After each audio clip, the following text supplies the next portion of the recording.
underscore the point of how important gardens were as an architectural form in this period and for this culture.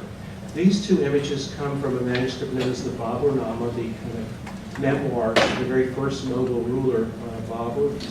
His life path. It's coming from Central Asian valleys through the cities of Samarkand and down into his first real kind of sustained capital in Kabul, in northern Afghanistan. All along the way, both in that region and as they subsequently are both kind of partially pushed out and partially pulled out by the prospect of the conquest of Hindustan or India, there is a very frequent pattern of garden design construction. Gardens had enormous significance as places of both kind of recognition of beauty in the landscape, the enjoyment of it. In some cases, the symbolic significance of it for, as both in political terms, to mark territory, but also to do so in ways that have cultural significance. So here you see some gardens being laid out and planted, their waterworks being right at the center of the scheme, but very, very small in scale. So small in scale, enormous in significance. And that's a very interesting pattern that we see in early Mughal gardens. And these will frequently involve very small interventions, such as the channelization of a stream, the creation of a tank that would have the dimensions that are called 10 by 10, 10 gauze by 10 gauze is 10 yards by 10 yards, so maximum 30 feet by 30 feet probably. And then some seating area beneath the tree. I mean, just very, but significant enough, these small spaces, to be recorded in these kind of rulers' memoirs as being the most important thing of that time and of that moment in their travels. And it would be for, in some cases, ablution, possibly for prayers, but also for drinking parties, for gathering with kind of the leadership to say, how are we going to conquer this next piece of territory? How are we going to mark that we were here and that we actually have some claim to this space? So multiple meetings, multiple levels of meeting for these small spaces, very few of which survive. Some of them do from this earliest period and are exquisite. I'm not sure that I'm set up to actually run this animation, but there's a really nice kind of new digital humanities project on the Mughal Empire. Let me just see if I can run the animation so you can see how territory contracts and expands. And am I able to come on to RISD Wi-Fi as he asked? Visitor. Okay.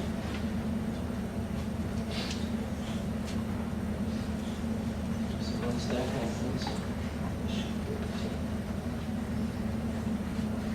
I'll show you ear by ear. Now I'm not sure quite how accurate this is going to be, but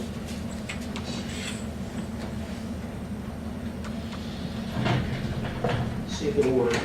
And it will simulate from the very start of the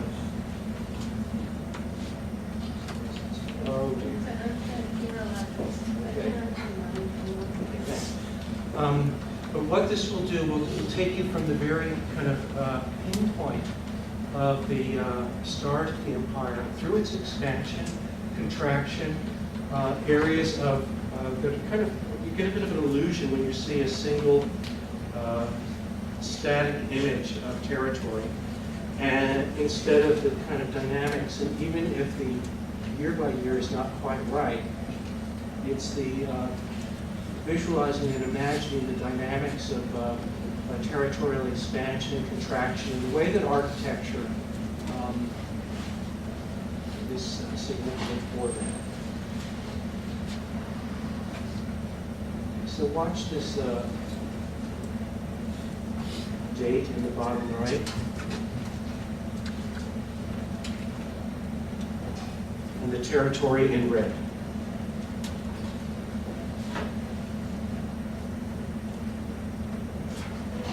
It's buffer. That or the Just like the elections last night, if you watched them on the internet instead of television. Occasional buffer, just waited for.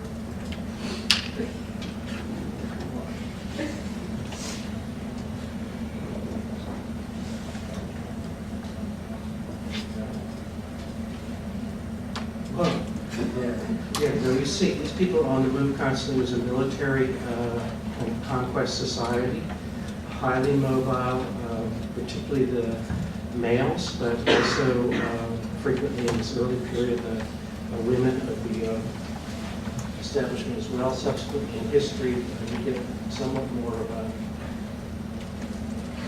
pattern. It seems to be occasionally. And so we're going to go all the way through the 16th century here. What's to be refreshed. And we'll come through this period, and about the time when this is going to be a manual process, the imperial expansion to its furthest extent, this is under the fourth Mughal Emperor Jahangir, going to Shah Jahan in a couple of years right now. Shah Jahan is the builder of the Taj Mahal, as you all know. And he's going to go through the 17th century. We've had this experience before, but it's not bad.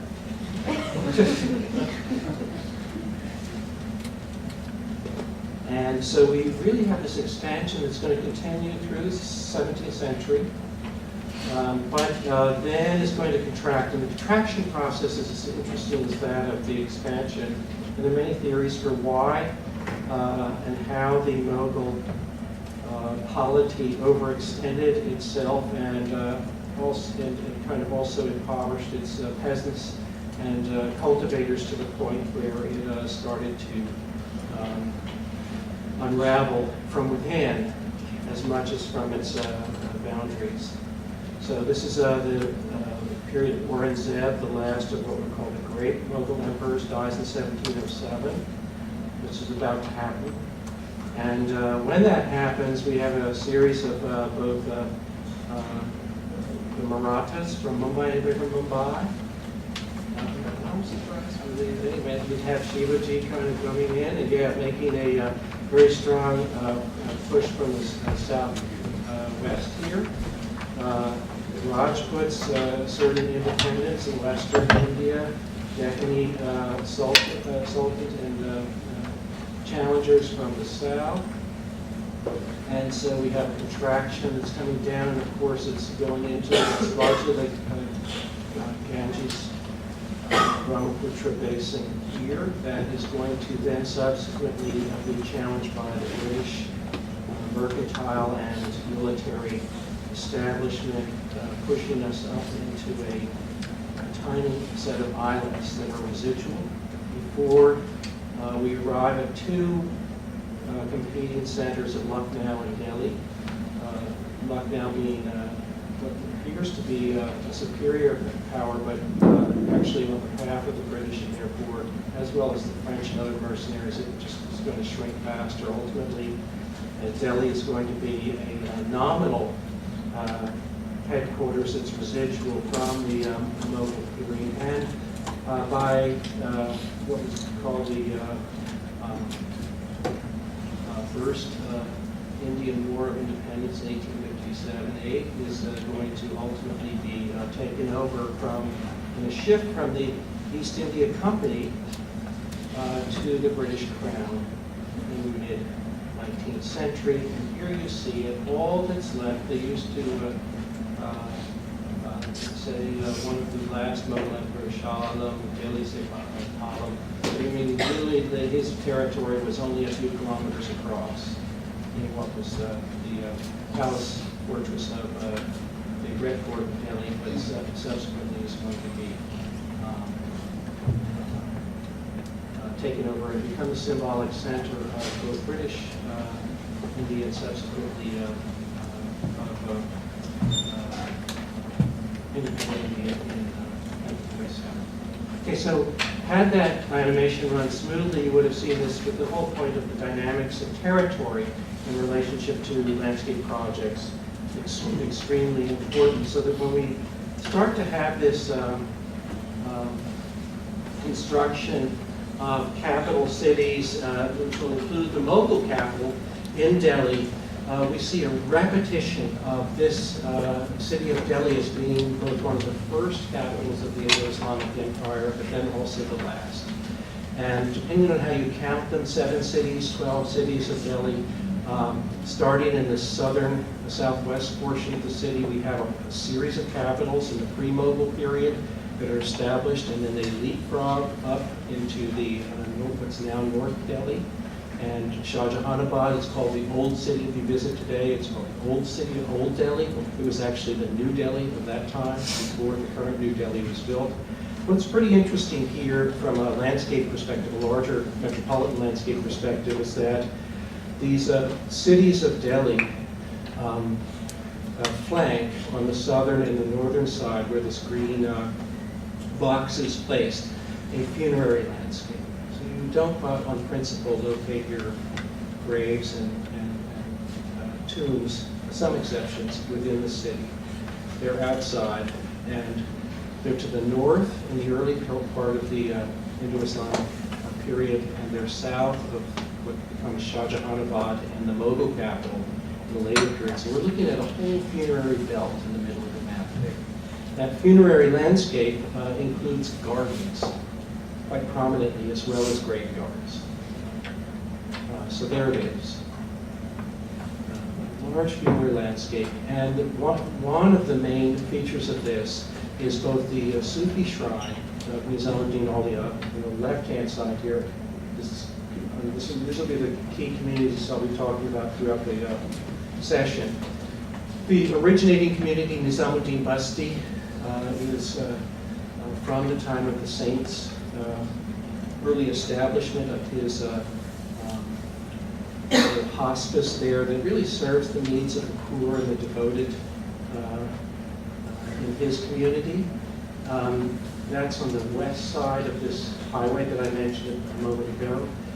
Humayun's tomb garden is the Mughal tomb garden. It's a large architectural complex set within a square monumental garden with all kinds of forecourts and tombs in surrounding areas that help to constitute this landscape of call it funerary tombs, gardens, and graveyards. To the south is this very prosperous community, one of the really most elite areas of contemporary Delhi, Nizamuddin East. Just across to the below the Nizamuddin Basti went over those road is Nizamuddin West, another modern community. North of the tomb garden and its forecourts are a nursery that's being turned into a park, a new modern park, and in which tombs and remnant mosques are incorporated. And then an area called the Northern Tombs, and actually a portion of which to the far upper right-hand corner will become extremely important in the story. But they appear to be miscellaneous tombs. When you try to read the landscape on site, it's a really interesting process. You can look at historic photographs, and we'll talk a good bit about methods. And these are basically design methods as well as historical methods. Okay, let's look at some historical photographs, for example, mid-19th century, pretty early in the history of photography. You see a landscape that's largely cultivated, in the middle ground inundated, in the background a large fortress, one of the cities of Delhi. This one's known as Teen Panab, or today Purana Kila, Old Fort. We're looking from the actual dome itself. I'm standing on the, I'm not on this one. The photographer is standing on the dome of the tomb and looking to the north. In this case, I'm standing in the same place on the dome and looking to the north, and you can see how it's been largely completely revegetated as the cultivation has ceased in that area of the plains. And it's very hard to read what the relationship of individual remnant archaeological sites is today. But that's the job, partly to see what was the relationship in spatial terms, in architectural terms, amongst all of these different features of the landscape. Here's looking west instead of north. The previous one's north. This is looking west. And you can see this weird kind of treatment of the gardens. The British are coming in now and starting to rework the gardens in their own, to their own taste. Oh, it has some Victorian elements, bedding plants, circular types of drives and walkways with roundabouts. One director of the Archaeological Survey would like rose gardens, so we'll plant roses. But some utilitarians will come in. I mean, literally the top of the utilitarian tradition, Bentham and James and John Stuart Mill, and say, no, potatoes, wheat, crops. So that the gardens, unlike some of the architectural heritage, are treated really as variables to be kind of addressed through different kind of ideological lenses, none of which really has a great deal of dominance until very, very recent. In the middle ground, perhaps the most striking change from this period of mid-19th century photography and the current day landscape is the situation in that what was formerly a graveyard, and you can see all of those kind of remnant grave features throughout this courtyard. If you go there today, those who have gone will see the grass lawn beautifully manicured, and with some slight changes into front. All of those graves are gone. You wouldn't think of it even as a graveyard. Yet that's exactly what it was, what it became, and what it became incrementally. This is a process of incremental association. One wants to be buried in the place of significance. So it's my town, you want to be buried in Mount Auburn. That's where you want to be. It's a place important next to other important people, whose association with which actually has some not only flow of status, but of blessings. So if it comes to particularly a religious site, but even sometimes a dynastic site, the power of that place also bears upon you and anyone in your path. So let's then say, well, how are these places actually built, and how are they laid out initially? And one thing that came as a surprise, there were a number of different theories about their geometries and the siting of them and the layout of them. So one of the things that came up in an early study that we did in the city of Lahore in Pakistan was we just were doing measured drawings of sites. And imagine you all do a lot of that kind of work to kind of say, well, what was a place, what are its dimensions? How is it, when you actually draw and measure something, you never forget. It would basically in the prints in your mind when you get the actual tape out and you start to do these types of measurement. What we did in this study was to convert the contemporary units, feet and inches or meters, into mobile units of gauze, yard.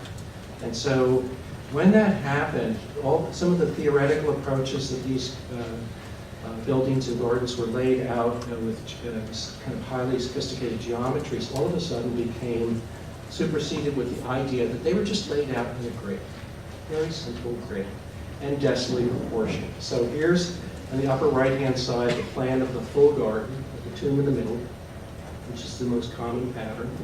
And that garden is 600 gauze by 600 gauze. So hundreds, units of hundreds. Now, go down to the smaller, so that's a quarter of the garden is 300 by 300.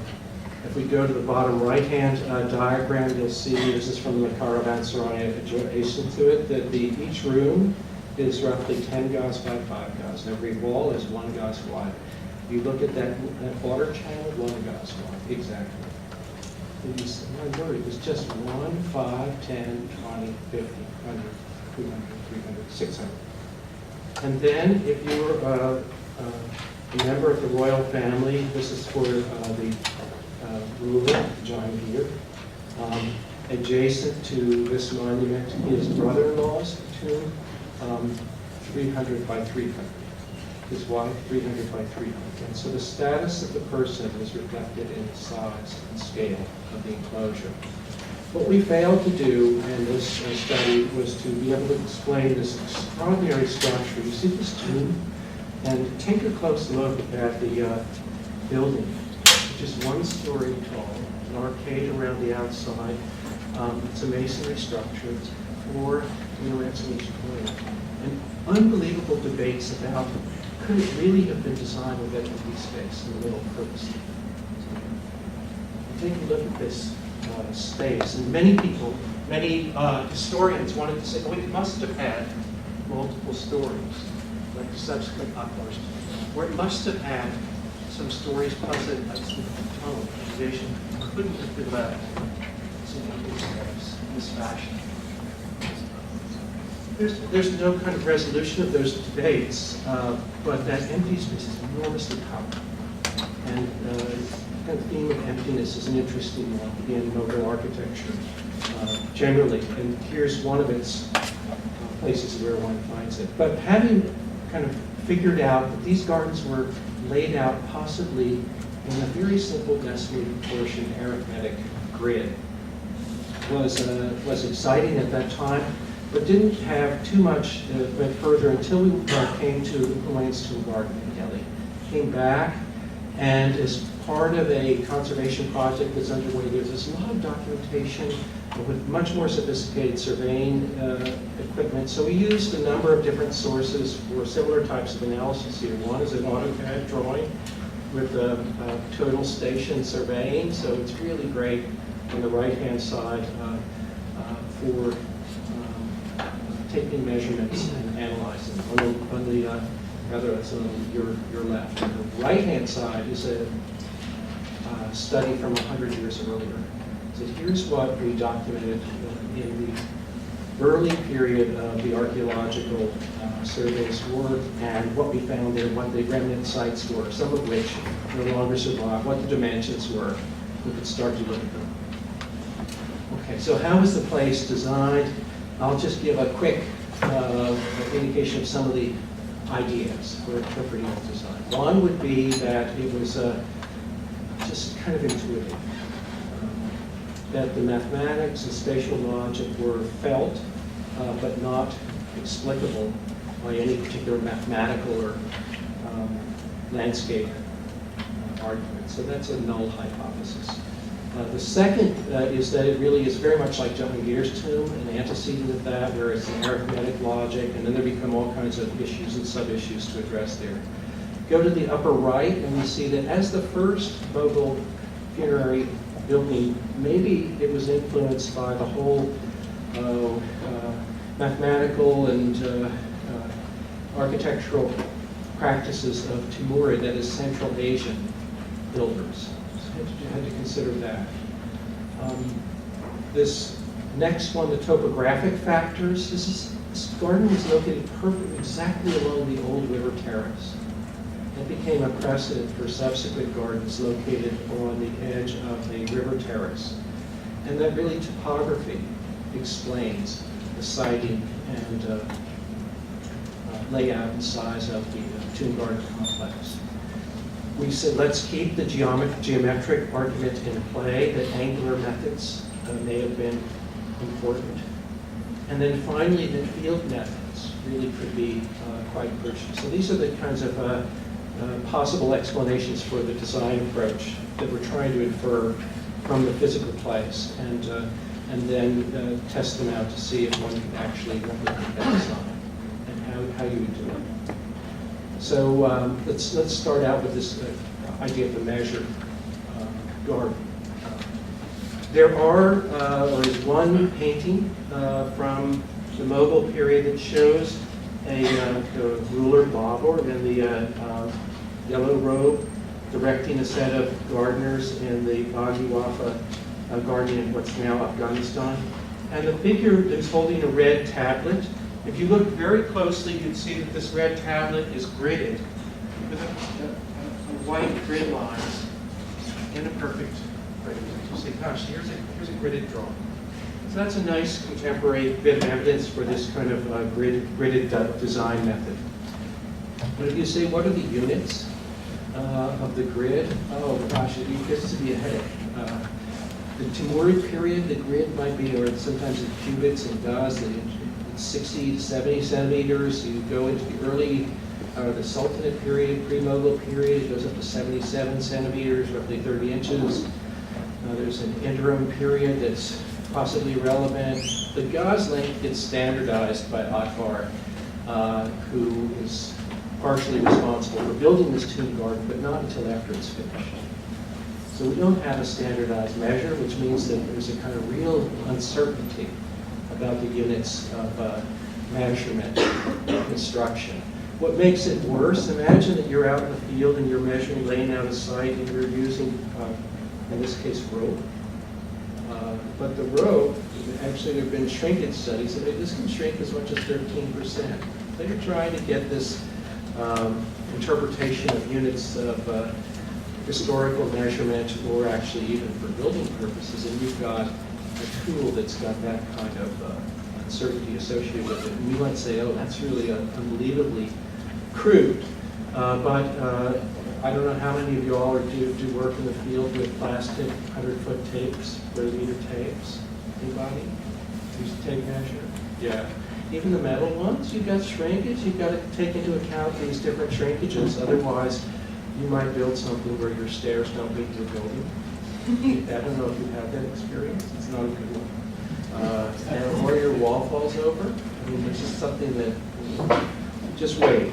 Okay, it's coming to you. Any event, you're lucky to have total station now and other types of tools that have greater kind of consistency and precision. And that also develops in the Mughal period, where they say, well, we know this rope is shrinking. Let's string together bamboo units that'll stay stable in length. But that, again, is happening after the construction of the Mansoom. So why not use kind of some MIT method spreadsheet out with all the different hypotheses across the columns, so that every one of those is a hypothesis about a possible length. And then the actual measurements of the architectural features in the roads, and see what fits. And as it turns out, we can start to say, whoa, it's pretty good. 450 gauze for the total enclosure of the tomb garden. Now, this is the concept that you've heard about probably in class of the charbagh, the fourfold garden. And so this garden is one that is not kind of divisible into 4 quadrants. And current thinking is that the fourfold interpretation is overemphasized, and that it's much more complex. And so there's a lot of challenges and criticism of the idea of the charbagh these days. So I place that with you because there are many in architectural practice who will refer to the charbagh and want to reconstruct it as if it was historical truth. And while there's some basis for it, it's not nearly as strong as what was thought. But the garden has multiple forms and spatial structures. Let's look at it from another perspective, which is that it also is divisible into a 3x3 layout. Now, this is one of the only garden spaces I know that's both got a 4-fold and a 9-fold layout. It's very nice. It is a very nice combination of spatial forms. In this case, the quadrants are 150 by 150 gauss, so pretty regular and kind of shaped by this plinth. You say, Hashvahish, 8 paradises. Why 8? It actually looks like 9. The idea is it's really 8 revolving around the center. So that 8 is associated with a 3x3 layout. It's 8 squares around the central square. We'll come down from that, and each one of those 8 squares, you'll notice, has a 4-fold subdivision. So the charbagh within the Hashvahish within the charbagh. That's nice. And when we go down to that unit, you'll see that the actual dimensions of that is 70 by 70 gauss. And so too is the building footprint of corners, 70 by 70. So this starts to be a very elegant set of dimensioned relationships within this tomb garden complex. if we put them all together and start to look at the relationships among them, 70, 150, 225, 450, we start to see how the system worked as a form of spatial organization. Another way of representing that is with these different layers in color. Now that is kind of analogous to what we had found in before at John Deere's team, but much more elaborate and well-structured. The thing that we weren't able to do is a couple of things. One is to test out the idea that you could do it in grid paper. So I just took grid paper, as you would, and said, let's see, if I laid it out, assume the grid is a 5 gauge grid. Can I just lay this out very simply with walkways, platforms, and channels using the 5 gauge interval? And the answer is yes. So it works very nicely with the 5 gauge grid, so you could lay it out at least as a test of the method that may have been used. Now, the next piece of it, though, was to go to the architectures. How many architecture majors per se? So far, we've been in the landscape mode, right? How many landscape architects? What happened? Okay, well, maybe we can recruit some. Anyway, so we're going out of my domain into your domain and others of architecture. Say, because that's what we weren't able to do at John Deere's team. So let's try here and look at the go from the pathways, all of which have been reconstructed. There's so many levels of conservation and reconstruction that kind of get into what's real is very difficult in these historic landscapes, but one starts to get more and more or less and less confidence in particular things, and just basically need to be honest about it. Well, here's the footprint of the two. And you look at that, and if you were to ask, how would you have designed this 2 minutes footprint? If this were, say, a nice class project, in-class project, take an hour and see if you can lay out this, reimagine how this was laid out. It looks pretty challenging, doesn't it? But if you simplify the same kind of methodology and start to look at the same kind of grid technique and use the same question, well, it was a 20 gauze approach walkway. And as one kind of moves and has those walkways that help to, at their intersection, define the location of the grade, and start to chamfer off these spaces, and again in a gridded fashion, you start to build up a fairly simple representation of the footprint of the overall monument.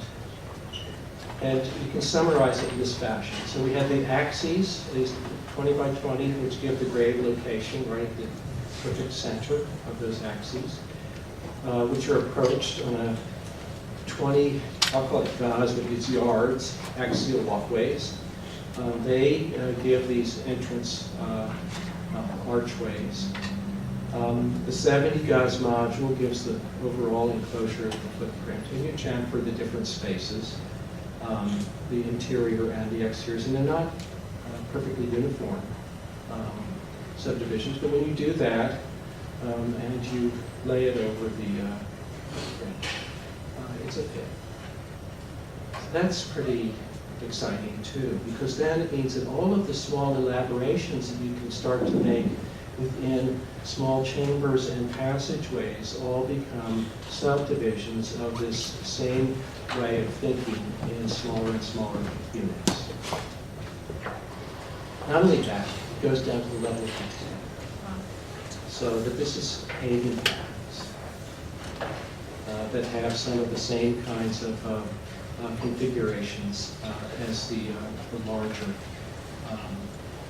architectural footprint. So from the level of the detail, the paving detail, to the architectural footprint, to the garden, we start to have some very strong spatial affinities.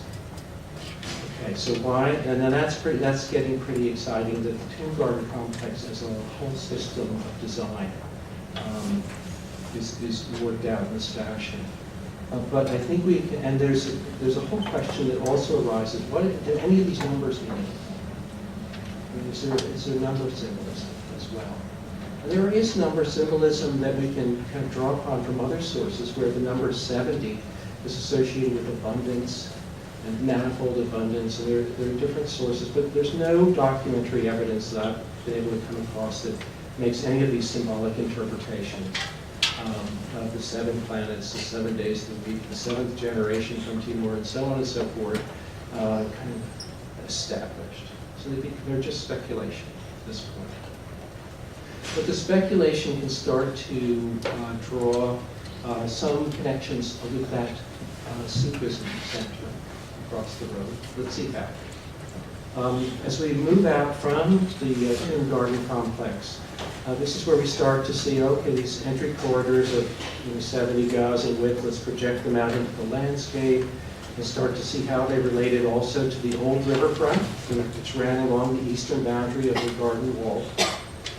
And ask these questions: why 70? Why 450? Is there any explanation here? And this is where this idea of topography might have made a difference. That blue line is the actual river terrace. And many of you, when you're laying out or siting buildings, will be asking, what types of constraints do you face on a floodplain environment? You want to get out of the floodplain. You want to be in accord with certain contours and working with others. But in this case, you see in what would have been in that blue line, the historic river terrace alignment, a pretty sharp break to the northwest that it makes. So you can't really project this square enclosure any further north without kind of being down in the floodplain. And you can't go too much further south as the river kind of starts to bend to the southeast, and still maintain your relationship with the terrace. So there's a pretty good argument that the fit with terrain is also possibly important. And it's good. Now, there was all kinds of cut and fill to establish this relationship, which is pretty interesting in its own right, but it shows that there's a topographic dimension to the siting of the complex. And that's what we're kind of showing here with that the way in which you get a fit between a generalized view of the river terrace and the garden enclosure. From the dome of the tomb itself, this is kind of hanging onto the scaffolding and looking eastward. Where the trains were was where the river was originally. This was a riverfront garden. Almost all mobile tomb gardens were built along rivers in the early capitals, where both the amenity of the river, but also the terracing of the river floodplain would give one some of the types of terraced garden opportunities that were part and parcel of the Central Asian and Afghan siting that they had historically, but were hard to replicate in India. So now the river alignment, if you look in the far distance, you see where the river is actually. The river channel has moved dramatically in the 400 years since construction, away from the garden. And so that relationship is largely lost. It has to be reimagined as to how significant it was to have your location along the river. Now, Nizamuddin, the saint, the Sufi saint, also located along the river. And he had, in addition to his shrine, which is across the road, what's called a Khanqa, hospice, and a chilla place. A chilla is a place of meditation for 40 days. Private place that was on the river terrace. And this is where it's said to have been located.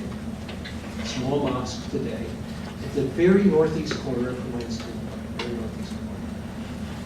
And so, if we go and visit this place, there's a nice old man who'll give you a blessing. Here he is. And he'll tell you about the dreams of the saint in this particular structure that predated any of the garden complex. And it still is a place of prayer for him and for people who will visit. But look through that gateway and you're looking into the northeast corner of the Maidstone Park. there's an immediate connection between this saint's meditation place and the tomb garden. He offers his prayers here. And this tradition of prayer along the riverfront is found in many Mughal paintings, and is really extraordinarily moving in those sources, and frequently set within much more of a landscape architectural context as much as an architectural. Let's come to the geometrical hypothesis, because we can start at that very meditation spot. It's not the main shrine, it's a private meditation spot of the 14th century saint. There were 16th century tombs, so 300 years before the tomb garden is built, there's this small shrine. What's very strange about it is when you visit it, the angle, you know, how should a mosque be located, anyone? Yeah, so that the Qibla orientation should be towards the Qibla. Well, look at the measurements here, because it felt like it was a quite angular relationship, and indeed the Qibla angle is 267 degrees, and this mosque is 245. Now sometimes, this has been interesting research, there's lots of variability, and there are all kinds of reasons. They have different mathematical techniques for how you calculate it, that's one. Sometimes you're trying to fit the terrain in Morocco, where you've got a lot of terrain, you have to kind of adjust and do the best you can, and kind of justify your alignment as proper Qibla orientation. But this one seemed pretty interesting. We said, okay, let's start to look at this and kind of check its alignment with the tomb garden complex. And we said, oh, okay. And this is kind of going across to the projecting that same alignment from the meditation spot to the burial place, the grave of the saint. Let's go, before we get into the analysis of that geometrically, let's take a look at the actual landscape. This is that highway you have to run across. I hope not to be hit. The traffic is terrible. It's the old Grand Trunk Road, which was a famous road from Calcutta to Kabul. And so this is one of the great roads of South Asia. But you can see that compromised in this are some of the historic tombs, which would have had gardens, but now which are in roundabouts or on the side of the road, in sidewalks. It's just like we're preserved where one could as a monument, but not as a landscape. Even though in the modern sense of landscape, not a landscape. You come through and across and you enter into the Nizamuddin Basti. This is the traditional community. It feels like an organically laid out, highly dense settlement. There are mobile sites within this, in addition to the saint's tomb, shown here is one. Go into a more narrow passageway that is leading to the saint's tomb. And you angle through, you come out to initially through that passageway to the tomb and grave of Emir Khusro, one of the great poets of this period, and one of the great poets of Persian language in India or of any place. His poetry and his music are recited throughout the subcontinent and beyond to this very day. So here's his grave. And one of the interesting things about Khusro is that he wrote a very important poem called Hashmi, the 8 paragraphs. And so here's where we have this poetic literary tradition. And the 8 too is referring back to earlier poetry, one which was called Haf Bekar of Hamza of Nizami. So a couple centuries earlier was a famous poet who had written this extraordinary account of the seven planets. Haf Bekar is 7, the symbolism of 7. And in each of the 7 symbols was represented by a princess or a wife of a king who kept themselves alive in the 1001 Arabian Nights tradition by telling a story. And there being such great storytellers, each one had a tomb, not a tomb, a palace built for herself, or a pavilion built for her. And so Nizami had written this poem, and then a couple hundred years later, Emir Khusro says, well, in honor of this poet, I'll write one with 8. symbolizing 8. And so each pavilion has a different color and a different story. This one is the account of the blue pavilion. But the symbolism of 8 paradises is very kind of central to this keyword of Wescoat.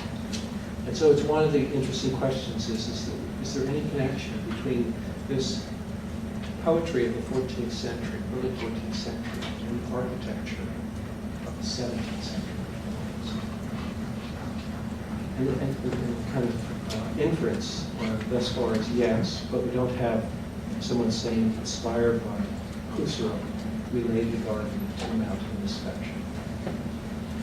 Let's go to the kind of real spiritual center of the entire region of South Delhi here, which is Nizamuddin Ali, his grave located here. From this space, you could not imagine beyond all of its confines, past its corridors, where this tomb garden is even is. You're kind of within an urban space. And try to imagine where you are relative to any of the surrounding city and its gardens. And you're kind of having loss. And it's only when one starts to look and say, oh my Lord, they laid this out with the meditation spot at one northeast corner of the garden in a alignment that meets the tomb of the saint in the southwest corner. So let's just keep the analysis going.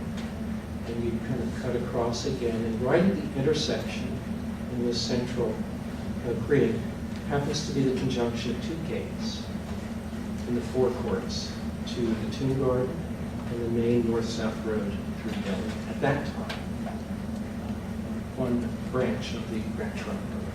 Let's go down to that actual intersection and take a look at it closely. It's an arrival and egress point from the tomb garden, and it's a north-south path from a caravanserai in the south to a caravanserai and a fortress in the north. Go down to the actual, some of the historical prints in this period. Here you see those 2 gates side by side, right where that intersection is. Let's look through that intersection. We're looking through the one on the south side here, and we'll be looking up north toward that fortress of Purana Kila. Through this gateway here, up through what is now the park. It's becoming a park, but it's something of a botanical collection of the early 20th century, afforestation in Delhi. Leap over the fence at the end of that path, you wind up in the Delhi Zoo. And in the zoo is a mobile mile marker. It's called a coastal marker. This is the way that space was demarcated along highways. Every coast, or a couple of kilometers, could have a marker. So here's one that stands in a little island in the zoo. You say, what did that relate to? And it related to a system of roads. And those roads, as you start to project out how the roads were, come up to that mile marker past the caravanserai, which is that small green square, and angle off either to the left through a gateway to the mid-16th century city, or into the fort in the second path. The path split here. We start to be able to reconstruct that there were actually several potential paths that went through what's now the Himalayan garden landscape before the garden was built. One along the river, one through the garden, and one along the became the Grand Trunk Road. And see that how this system of roads might have worked. Then build the garden, and when you build the garden, you have to adjust the roads. You adjust the roads, and you start to build, have some new pathways, demarcated by gates, mile markers, and so on. And we now have a system of design that goes from the architectural detail, building footprint, the garden, and the city. Now, these are places, and particularly the area of Nizamuddin's settlement, which are described as organic, chaotic, and without a spatial structure that's discernible. And here we find that there's a fascinating set of relationships between multiple geometries, arithmetic, geometric, topographical, at least, and then symbolically significant as well. Because that establishment of a connection between the tomb garden of Ewing, locked in with the saint's tomb, gives the blessings of that saint not only to the dead ruler, it's the start of a dynasty, not the end of it. It's the very start. So everyone who follows is going to be tapping into that power and the authority associated with it. The location, the design, the layout, the proportions, the whole system of design is aimed towards that end. Now, then one could say, well, what happens when you take the same approach and go through to later sites, such as the Taj Mahal? And I don't know, have you had a chance to study and talk about that, the Taj Mahal site up till now? Okay, no. So let's just look at its components. It's pretty interesting. Unlike the Humayun's tomb garden, the tomb is located on the riverfront.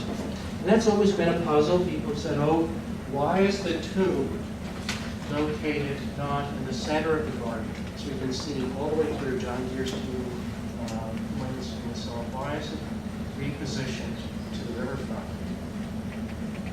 Before we get to that question, there is this elevated plinth, and marble plinth on top of it, with the tomb garden in the center, a major fourfold garden, called the Charbagh again, with a pool in the middle, a forecourt, Julukhana in front of that, and a actual settlement with baths and shops and provisions known as Taj Ganj. To the south, a little bit harder to discern in the contemporary landscape, but very much there. One of the things that was fascinating as part of some research that we did with the Smithsonian and the Archaeological Survey was to look across the river to a place that was known as the Metop or Moonlight Garden. This is one where, and that was, in my case, all water research, water systems research. But this is the one of you, how many have been to the Taj Mahal? Again, probably a good number. Only a couple, okay. So what was supposed to have been built across the river? The Black Taj Mahal. Yeah, Black Taj. Why was it, what was the story behind that, do you know? It was for Shah Jahan himself, right? Yeah. So there we have it. This is the myth, and all the guides will tell you this. Black Taj Mahal on the other side for Shah Jahan himself, white Taj for his wife. It's all completely wrong. Because you can even, we'll be able to show, you'll be able to see as well, that this was a pleasure garden laid out across the river, and the elevated portion of it had a monumental pool, ornamental pool. I mean, really monumental, with 25 fountains in that. You can see the octagon barely visible across the way. But believed to be a place where the royal court, particularly the harem, would come to evenings and have these lights shining in this kind of pool and be able to reflect from a place of the living on and crossing over the river and to a funerary landscape up the dam. But here's something kind of interesting. As you start to look at how the complex is laid out, and it's the way in which the river runs through it, the tomb may have been partly laid out as many other Mughal gardens in Agra were, with the main structure along the riverfront. But then, from a different perspective, actually, the tomb is in a larger landscape complex. So it's a pretty extraordinary set of relationships that might have been possible in this landscape. What's troubling, though, is that when we look at all the dimensions, both in text and by measurement, at the Taj Mahal complex, they're all irregular. None of this 10, 20, 50, 100. It's 19, 43, 200, 396. You see what's going on here? This is ruining all my work. But who knows what the explanation is in part. I'd have some ideas and really want to pursue them as the next step. But one of the things that really is staggering when one starts to look even at this complex. And here, I mean, this is the place. So only a few have been, and all have to go. We just have to. As part of your studies here and beyond, but take a look at this. I think there'll be a field trip there next Saturday. Once you get yourself there, July and I will. 1 p.m. Barring that Walden Pond. Okay. So we two dimensions, 70 miles. So 100 years later, same module at this site as it was. So a lot to work with, even though lots of additional challenges. I think the main point is now that the design of these places in spatial terms was also highly articulated, but also related to structures of social life and meaning. And some of that is continuing on as we start to kind of see in terms of the conservation history, how the interpretation of the sites can move away from the Black Taj Mahal type of story or the myths of Humayun's tomb. And there is a whole program of helping folks from Nizamuddin Basti become the new tour guides for the whole region, not just for either Humayun's tomb or for the Basti landscape, but for this whole part of the city.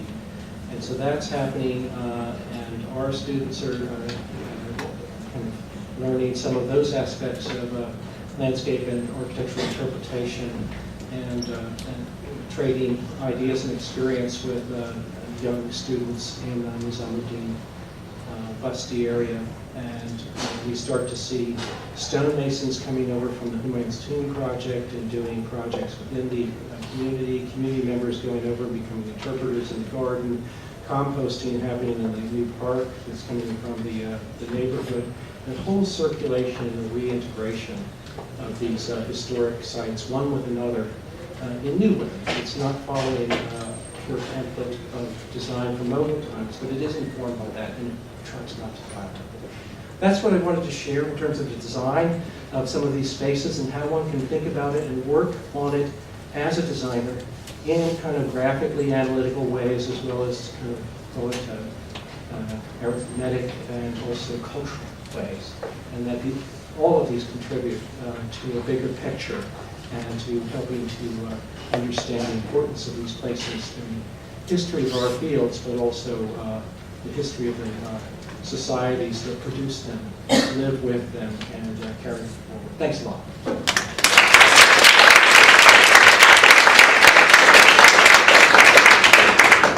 May we ask questions? Absolutely. Any questions of any sort? Yeah.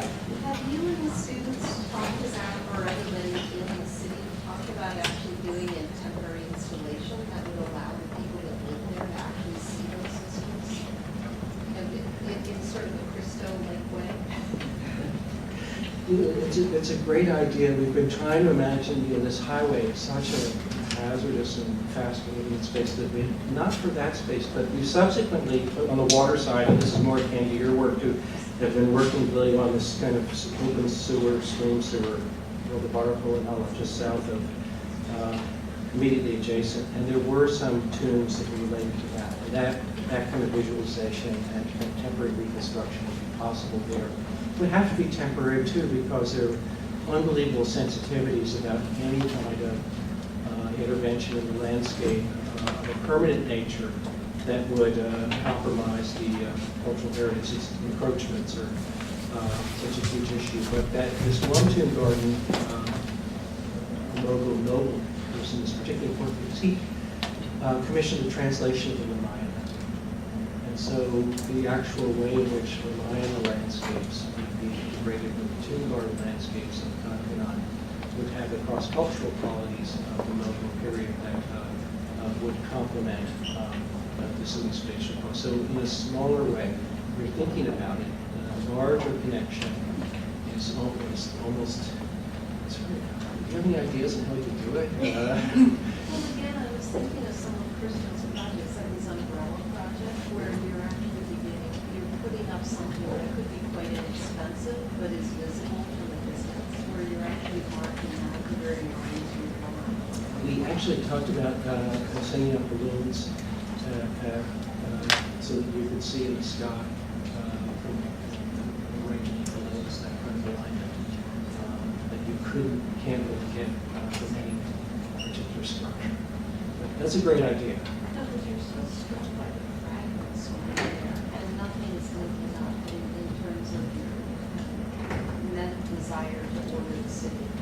Yeah. And No, well, that's a great challenge. So, okay, we'll want to do this with our next studio there. How about other questions? Yes. I have a question about the first pair of images that you showed, two drawings of the gardens being laid out and in the one on the right, there was a shift in perspective, so the basin itself is shown with some sort of perspective, and then there's a scale that is flat. I wonder if it's a composition question, or is there something more going on there that you can talk about? Yeah, I think you've asked a really important question for the whole field of study, and I'll see if I can get the image that I think you're referring to, this image, to start with, and others like it. So when you ask, what's the landscape tradition, what do we mean by landscape inquiry in the Mughal, or more broadly, Indo-Islamic Rajput period? Up till now, as someone sitting, having studied in the West, I've been saying, well, I know of different traditions of landscape research that come out of Europe and the US. So there's the picturesque tradition, where landscape is a type of valued scenery, and that scenery has significance in various ways. It's more of an English, Anglo-US type of approach. There's a approach that's very strong in French geographic thought of landscape as life. As life world. It's a kind of lived experience, and you're really trying to get the sense of realism of what people's lives are like, and to understand that and communicate it effectively. The first is pictorial, the second is more this kind of lived experience, life world, phenomenological type of tradition. The third major tradition that is what I call landscape-based cartography, and you've seen some of that in this analysis. It's looking kind of a satellite side view, or this was very, very prominent in German and Soviet geography. So when you talk about landscape science, they're really talking about a cartographic type of analysis of complex land surfaces. And many of the things that you follow some of the work on landscape urbanism and kind of top-down types of approaches for landscape mapping that come out of the University of Pennsylvania School and contemporary work. This is very much in that kind of German-Soviet tradition of landscape research from the air, but insofar as it's aerial, it might be a bit of a hybrid. But we say, what's the South Asian tradition? And when we say landscape as what? And one of the things that I think we've kind of identified here is an extraordinary, what I like to call multifocal way of mode of landscape experience and representation. And so we see it here in painting, where the perspectives vary. And it's often been, in art historical terms, I think misinterpreted as a failure to understand perspective. And so instead, it's multiple perspectives operating within an image that give you different insights, and that accord with visual experience for which each of those frames and angular systems are kind of part of a complex,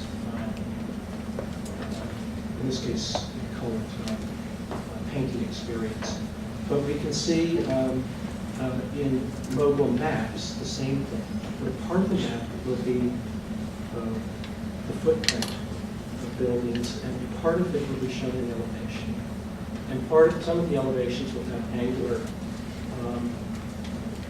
roads that represent multiple perspectives within a map as well as within a painting. So this multifocal concept of landscape, we might want to say, oh, could it be compared with a cubist?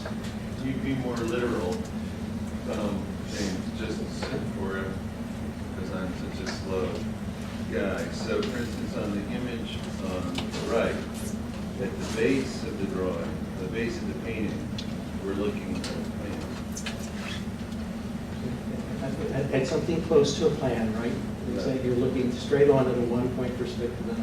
At the midpoint, we're looking at some kind of non-perspectival axonometric. At the upper point, we're looking at an elevation. Very nice. Perceived in the distance. But the people are all the same. They're from the same. You're looking down on them in the foreground, and you're looking square on in the background. So there's frequently a warp in the painting where you kind of warp up from almost like a plan view in the foreground up to an elevational view. It's almost like if you think of a photo, let's say those photo screens that have that kind of thing. Basically, that's in some respects one pattern of the pictorial plane, etc. But that's a very nice interpretation. Here's another. It's more of a social interpretation. Thanks for challenging me to be more literal about this. Take a look at all of the workers and the figures in the left-hand image. And you see that there's actually two social scenes. There's the scene of work, and I have another talk. You want to go another hour on water and work in the landscape? I don't think that you do, but nevertheless, it would be about this painting. Now from this side, all of these work, the masons, these are people who know how to work the channel. The masons, this is called a berishki, is a water carrier, and he's helping mix the mortar. So they're all doing their thing. Not one of them is looking at the room structures. Many other paintings have just that you're looking and you're kind of taking direction. You all know what to do, you're all doing your jobs, you're doing it, and you have a different, again, you're looking more down on this side. Here, you don't look down unless there's, you might, if there's like 5 of them, sometimes there aren't 5 of the same figure in a painting, to tell 5 different pieces of a story along with the main image, but the main image is always larger and frontal, or not pure frontal, but quarter or 3/4 view. And in here, all of the characters on this side of the painting in social terms are attendants to Baba, looking to him and serving. It's an amazing social. So by focal, I don't mean just an optic, but also a social perspectives within a single scene. And you know, how much like that is real life? Like when I look out into this room and see different subgroups of individuals in a space that, to my mind, could be conceived in a purely geometrical way, but I don't experience as such, just in the past hour.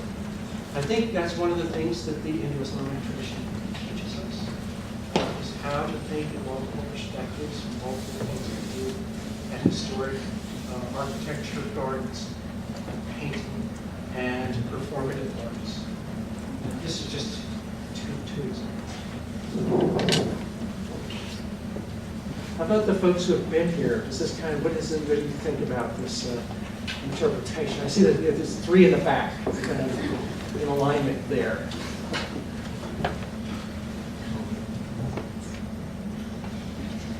Louder! Would you want, if you were going here, let me ask it this way. If you were going here on a visit that your professor has offered to fund for you, where would you go first? I would go to Fatehpur Sikri. Okay. Next, there are 2 others. Oh, Fatehpur Sikri is one. The Taj Mahal. Taj Mahal. Rajma and outdoor career. Okay. And where would you go first? The Humayun's So isn't that interesting? We've got 3 different points, historical starting points, each of which would have a referencing back to the others in different ways. Within Humayun's tomb, where would you go if you were first going there? I'll give you the, here's your site plan. Where would you start? Probably the gardens. And which path would it be? I asked the young students from Nizamuddin Basti, would you like to visit Humayun's tomb as a Mughal or as a tourist? And you can imagine it's 100% response rate. Mughal. I want to go as a Mughal. And so, how would a Mughal have arrived at an Islamic funerary complex? Not from the current entrance of the sun, but from the south. South was the historic pattern, and this was the main gate, locked up now. So our whole tour begins by taking people through and very kind of soon starting them out from this position. This is how you would arrive. This is how you would visit the funerary site of, kind of call it your dynastic, and to see and to understand how it was laid out and experienced by folks who'd be marching from Agra from Mercy Creek after they started where it all started, and came up through this place, and this place would have existed at that time, would have waited for the proper time that astrologists would have determined as to when he would enter, and then after arrival would circumambulate the tomb in a particular way. In that process, you would go past this chilla place, and because there is an opening in the wall, you would actually have a mutual instantial connection like that before. And you might answer Lily's question too. Take that spot for the contemporary tourists and say, now you're standing here or up on top of the wall at this point, which you can, in which one of our students is an artist and inspired by the dream that the saint is said to have had here, where a red light came down from the sky. He had a projection system of this crimson column of light that went out from this spot. He hasn't gotten the funding yet to build it. But should he do so, this would be the point from which one would kind of then be able to refer back across to the origins of the entire complex, as well as get a better understanding of the layout. But you can see how each of these questions just transforms the way you would approach, what you would think about, what you would do, and what difference it would make for how you work. But I'll answer your question. Yeah. Any other questions? Yeah. And why is order so important in construction? Is it like Yeah, that's a great question. And how, if you think about the levels of meaning of water from the very significance repeated over and over again for survival, that's one thing. But if you look to then some, I'm going to just take this context in particular in the monsoon environment. You have 9 months, sometimes 10 months of the year with no rainfall. And then you have this unbelievably intense period of rain. And the rain from that period, whether stored immediately or stored in the groundwater or stored in rivers, has to really fulfill all of the needs of society through the year. So there's a kind of certain seasonal significance as well. It kind of goes very, very deep into antiquity, pre- and proto-historic times, but then come up into the Islamic period and study the references to water in the Quran and the hadiths of the Prophet Muhammad. You start to get very important associations between water and the origins of the universe, water and the kind of ways in which people either lead good or bad lives. And then in the paradise gardens at the end of time that await those who have been faithful and done good works. These are well-watered landscapes. Abundance of water and a kind of refreshment of the source regions of the Middle East and the Arabian Peninsula really retreat. So many levels at which one would want to try to answer that, not with one. It's again, this multifocal philosophy might actually help guide us to always remember to think in very pragmatic terms as well as historical terms as well as more those of religion and philosophy. What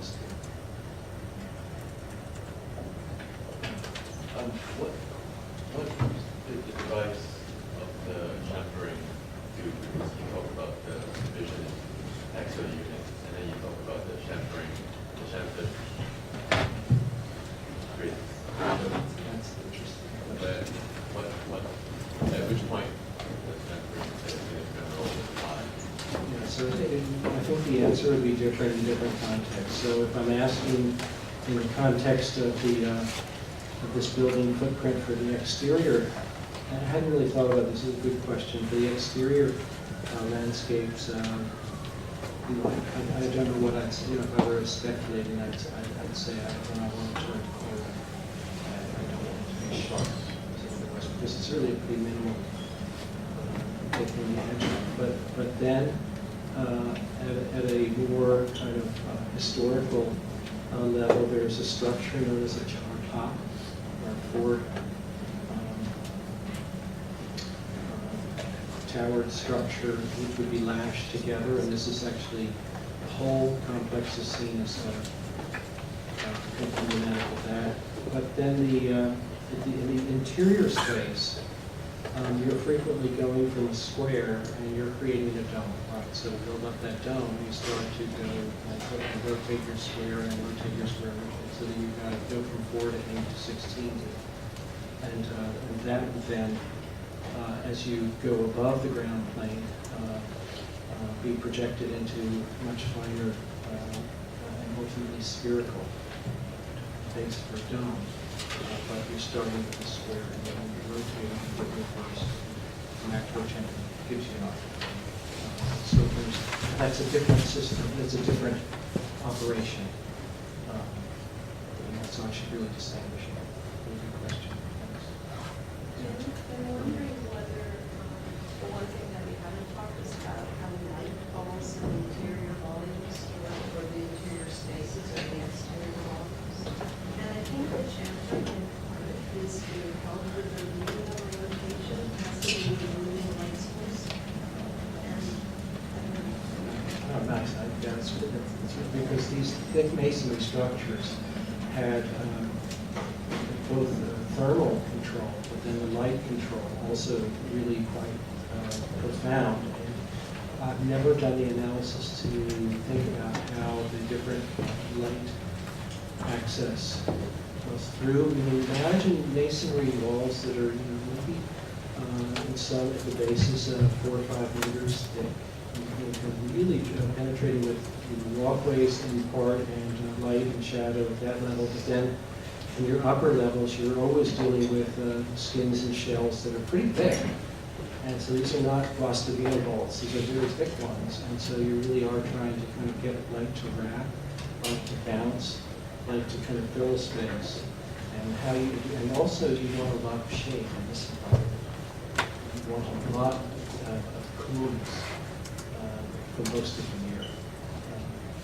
And if I can add to that, the one thing this plan is a little bit deceptive about is the fact that every one of these corridors you can walk through.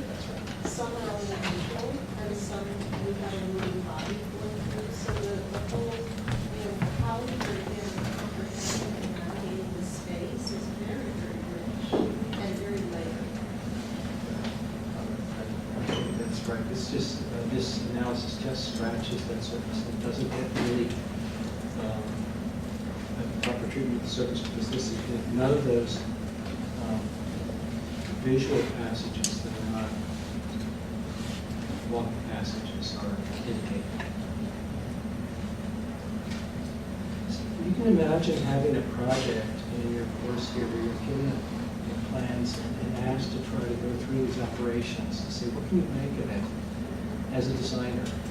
That's what we like to do in projects, to say, how do we combine the architectural history and kind of design inquiry in ways that can create plausible explanations, right or wrong, but tests of ideas that then can be, you know, you can see that almost you gain as much by making a bad mistake and misinterpreting and having it corrected so that one doesn't, say, overemphasize the Chabad concept relative to other aspects of space and form in its places. So it's something that I like to do a lot. And also by drawing, you really can learn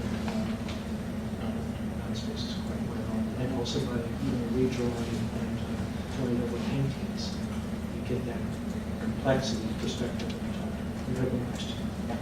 The animation from the first half of the lecture makes it seem like the territorial size of the local empire is significant in determining the relevance of success at that point. And I'm wondering why then the gardens, some of them are so small and packed with such significance, none of them large or It's a great question. It's a great question. Think about the nature of power. How many people, how many times did you hear in the past several months about the 1% having the next percent? Okay, so this 1%, what does one try as a 1% person to do in order to establish a presence or power that's magnified? Now, we actually had a two-part. They were very small in the beginning because the capacities in part were very small, even though the aspirations were very large. So this was a kind of a small group that was really in a very tenuous situation where we were sometimes on the run. You lose a battle, you run to a garden for safety or kind of refuge.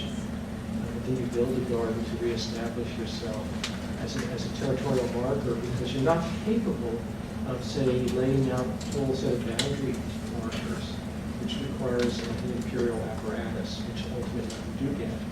But even in that latter period, you're building spaces that are symbolically represented. They even have the names of, Jahan and worldly, world spaces in an architectural concept. The architectural naming language is referring to large spaces as kind of territorial claims of a small group. So this is where architectural strategies and architectural, you're kind of interpreting the history of architecture, the way in which power and power relations are reflected in the design of places and spaces and structures. These are some of the ways in which if you study those power relations and think about them, you can see how they're manifested in building complexes to claim something larger than the individual body might be able to claim on its own. Architectures that would be landscape architecture, mediating concepts. The landscape as being more extensible than what's buildable is really that kind of territorial realm of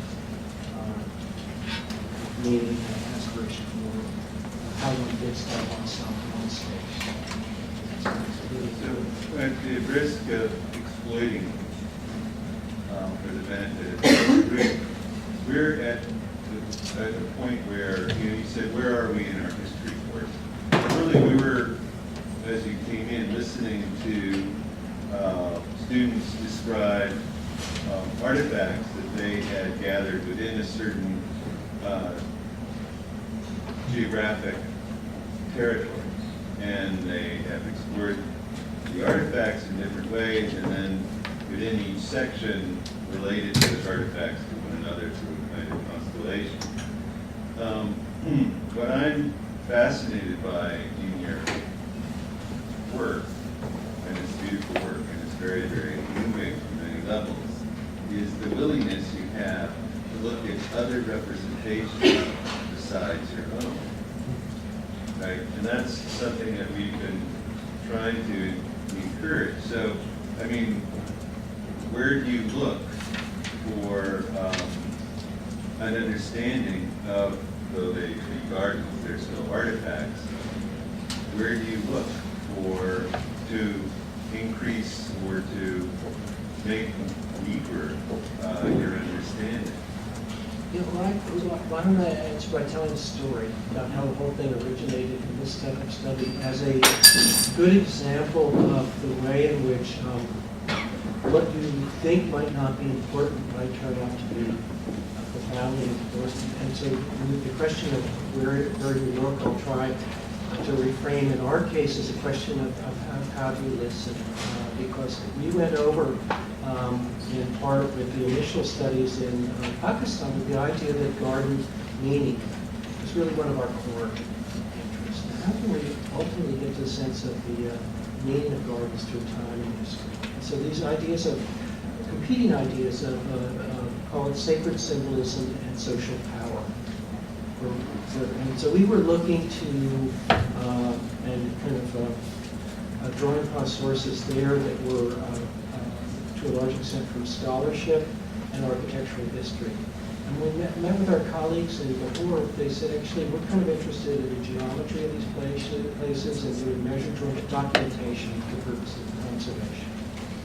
And, you know, with our grant, we said, you know, what is conservation at that time wasn't really as much of a research field in this field. And measured drawings were kind of the last thing we wanted to spend our time, hundreds of hours, finding sites, measuring and drafting, and that time it was with Mylar and ink pens and so on. So it was, so I called the project because once we only discovered these aspects of design by doing what our colleagues, we said, okay, well, why don't we just do both, you know? And so, you know, it's collaboration. So you would be interested in some aspects of what we're proposing, and we'll kind of do this. And we were just amazed at what we found from something that we thought was kind of descriptive and less meaningless than it could be. So it's kind of this openness to You mean from doing a physical exam? from just the physical measurement, which we thought would be documentary and have value for an imprinting of, at best, the imprinting of the in one's memory of the place, which measured drawing does. But the idea that would lead to these kinds of findings and interpretations was, and it was then only by, so I called that the portion of the project From Gaze to Gods. All and it's just laughing because there's a whole Islamic architectural history movement to think about the gaze, to theorize the gaze and the vision as a cultural phenomenon. And so we said with the gaze to the gods, you know, just how many inches, 32 inches or 30 inches. And so they're kind of really a humorous. But then, you know, we'll be working on this and somebody will say, oh, actually we have some Diwali music tonight and they're going to be singing some of English Christmas. And then somebody will interpret the Ghazal and the Ghazal has poetic affinities. And so it's really by kind of very strong openness and asking, because sometimes we'll do this by handoffs of people's work in our studios and say, you do phase one work and then you hand that off and somebody else picks it up and the next piece of design with that, so that they have to kind of absorb it and develop this kind of, multi-layered ways of working. How do you, when you come to sort of a dead end, how do you redirect yourself? I think two main ways. One is to turn the dead end into a discovery. Okay? This dead end was a great finding. It was really dead wrong. So you can write about that. And you can actually, so if you're a builder, if you're building, you can't really pull his pants off. But if you're a scholar, you can do this. And so, you know, we hypothesize this is completely wrong. And so that's one. And then you ask, well, where should I go next? And then, but then similarly, by working in a mode of the student, either in that Excel spreadsheet, of multiple working hypotheses. There's always multiple interpretations of explanations that are at play, and when one is starting to fail, another one has promise, and And then it's by the pursuit of that that one sometimes gets the inspiration for where one goes next. By having multiple ones in play, always. So you mean you switched from Mylar to graph paper when in frustration your eyes fell upon that red tablet and saw it was written? Yeah. But you know, it's and this is, I think, inherent, Lily can correct me on this, but inherent in landscape research or such, I think architecture and planning as well, you're always working with these different bodies of evidence that require you to think. I mean, you have to, and you won't have expertise. So well, you read Vitruvius. Have ever read Vitruvius as part of their class on the education of an architect? No. Why don't we go back and that assignment for week 1, read that small chapter on the education of an architect in Vitruvius, where he says, you know, you have to know a certain amount of music, philosophy, medicine, but I don't remember what the exact language was, but it cannot be at too deep a level. Well, that sounds precisely how it is. Isn't this the way it is? And so he was really on to the kind of extraordinary range of knowledge that one had to have or be open to, but realizing that you didn't have expertise. And that's a profoundly, a position of not having expertise at a high level, but having engagement sounds attractive at one level, but when you're developing a proposal or a design and you don't know if it's going to work, to fail physically, built, because your expertise is not quite what it might be. It's a pretty amazing psychic position to be in. But I think that is really useful. I use it for graduate students. This is exactly the position most graduate students are in, even when they're studying a dissertation. You only know a certain amount, and it won't be enough. And you're going to have to pull it together. And designers, this is our work. So how do you work in that way? I think actually Vitruvius didn't answer that question. That's what makes it a great question for essay exams. At the end of class, at the end of the semester, you could say, how did you take Vitruvius's proposition and turn it into a theory of